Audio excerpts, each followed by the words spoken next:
नाम सुना और उसके बाद उन्होंने ये इरादा किया कि वो भी पाकिस्तान का नाम रोशन करेंगे। फिर जितने भी आपको जगमगाते सितारे आज नजर आ रहे हैं, इनकी आंखों में आपके लिए बहुत सारी कदर है।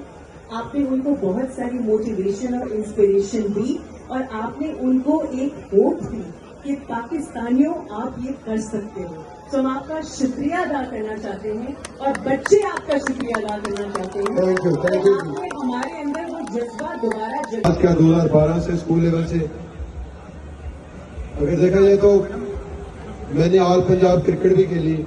मेरी मसला क्रिकेट की बड़ी अच्छी गेम थी, एज ए बॉलर था मैं, और फुटबॉल की बड़ी अच्छी गेम थी, एज ए फुलबैक था, और मैंने कबड्डी भी खेली हुई है, बैडमिंटन भी खेली हुई है, एथलेटिक्स में javelin throw, shot put, discus throw, hammer throw, long jump, triple jump, high jump, 100, 200 और रिले भी अल्हम्दुलिल्लाह मैंने रेस भागी हुई है।